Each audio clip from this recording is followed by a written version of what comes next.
Pengertian sendi. Sendi adalah penghubung antara tulang-tulang di dalam tubuh. Selain penghubung, sendi juga bisa memfleksibilitaskan gerakan. Bayangan tanpa sendi, pasti tulang-tulang di dalam tubuh kita atau di dalam otot akan mengambang dan mereka hanya bisa berdekatan tanpa bisa menyatu. Tulang rawan ini adalah jenis jaringan yang menutupi permukaan tulang pada persendian. Tulang rawan mengurangi gesekan yang terletak pada sendi. Yang selanjutnya adalah membran sinovial. Membran sinovial adalah jaringan yang melapisi sendi dan menyegelnya ke dalam kapsul sendi. Fungsi dari membran sinovial juga memproduksi cairan bening dan lengket yang bernama cairan sinovial. Fungsi dari cairan sinovial adalah sebagai pelumas untuk sendi. Jenis lain dari jaringan ikat keras adalah tendon yang ada di setiap sisi sendi menempel pada otot yang mengontrol pergerakan sendi. Tendon menghubungkan antara otot dengan tulang. Meniskus adalah bagian tulang rawan yang melengkung dan biasanya berbentuk bulan sabit dan terletak pada lutut. Ligamen. Ligamen adalah jenis jaringan yang menghubungkan antara tulang dengan tulang dalam tubuh manusia. Fungsi utamanya ialah untuk memberikan stabilitas atau mendukung gerakan sendi. Ligamen ini juga membantu mencegah dislokasi atau pergeseran sendi yang berlebihan. Nah, ligamen ini terbuat dari serat kolagen yang kuat dan elastis. Nah, jadi pentingnya untuk menjaga integritas struktural tubuh. Contoh penyakit dari ligamen adalah ACL atau anterior cruciate ligament. Kantung yang berisi cairan bernama bursa berada di antara tulang, ligamen, dan struktur terdekat lainnya. Cairan finansial. Cairan finansial adalah cairan bening dan lengket yang disekresikan oleh membran finansial. Diartosis atau sendi gerak merupakan sendi yang dapat digerakkan secara leluasa. Contohnya sendi siku. Sendi siku menghubungkan tulang lengan atas dengan tulang lengan bawah. Ini memungkinkan untuk menggerakkan tangan seperti membengkokkan, meluruskan, atau memutar pergelangan tangan. Sendi mati atau sinusotrosis adalah sendi yang tidak memiliki rongga sambungan dan langsung menyatu dengan jaringan fibrosa. Sendi ini sama sekali tidak bisa digerakkan. Nah, contoh sendinya adalah terletak pada tulang tengkorak manusia dan juga pada tulang tengkorak pada bayi. Sendi kaku adalah sendi yang dapat digerakkan secara terbatas. Hal ini dikarenakan sendi kaku tidak memiliki rongga sambungan sehingga tulang langsung menyatu dengan tulang rawan.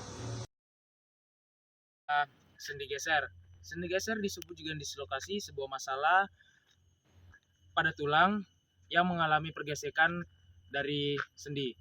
Contohnya seperti memutar pergelangan tangan. Ya, ada sendi engsel. Sendi engsel adalah sendi yang memungkinkan kita bergerak layaknya engsel pintu. Seperti biasanya terdapat pada siku. Itu seperti ini geraknya. Selanjutnya ada yang namanya sendi gulung. Nah, sendi gulung ini adalah jenis sendi yang memungkinkan keterbatasan gerak dalam satu arah. Jadi dia hanya bisa membuka dan menutup. Nah, untuk jenis sendinya itu dapat kita temukan pada lutut. Nah, di lutut ini dia menghubungkan antara paha dan juga betis. Contoh pergerakan menutup itu seperti ini dan contoh pergerakan membuka itu seperti ini. Selanjutnya ada sendi peluru. Sendi peluru adalah sendi yang memungkinkan sendi yang memutar ke segala arah. Berbentuk seperti bola, tulang seperti mangkok. Seperti memutar di bahu ke depan dan ke belakang, seperti mengayun sepeda. Sendi plana. Sendi plana adalah sendi yang memungkinkan kita bergerak ke kiri, ke kanan, depan, belakang, tapi tidak bisa memutar. Contohnya terdapat pada ibu jari. Dia bisa ke kiri, ke kanan, ke depan, dan ke belakang, tapi tidak bisa mutar. Jadi ada yang namanya sendi putar. Sendi putar adalah jenis sendi yang memungkinkan pergerakan rotasi pada satu arah. Contohnya dapat ditemukan pada tulang leher. Contoh jenis sendinya adalah jenis sendi yang menghubungkan antara tengkorak dan juga tulang leher. Untuk pergerakannya kita bisa memutar kepala kita ke kanan dan ke kiri. Contohnya seperti ini.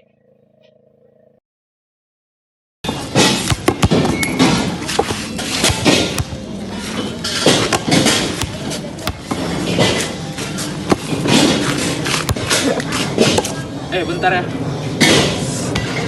Apa tuh? Jangan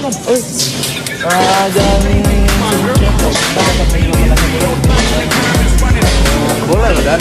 Bunyi yang ditimbulkan dari mengkerata itu adalah hasil dari adanya ruang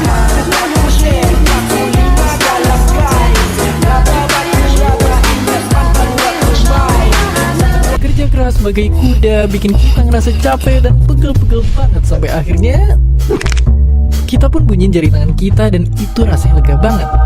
Tapi karena bunyinya kadang-kadang nyermin, kita mungkin penasaran, apakah metakin jari tangan itu bikin tulang kita keropos? Jawabannya enggak, karena ini ternyata udah pernah dibuktiin sama peneliti hebat yang selama 60 tahun bikin penelitian dengan bunyiin jari tangan sebelah kanan dan gak pernah bunyiin yang sebelah kiri.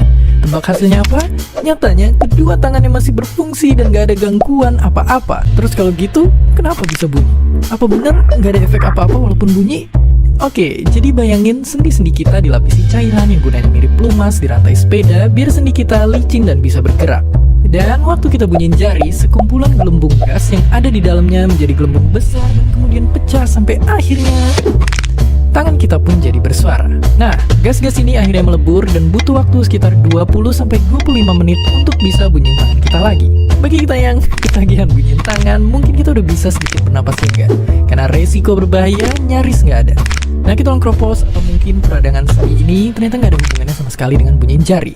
Tapi kalau ketagihannya udah berlebihan, mungkin bisa mulai dikurangi karena penelitian bilang bakal ada efek kecil yang mungkin kita bisa rasakan. Kayak misalnya kurangnya kekuatan pada genggaman jari tangan.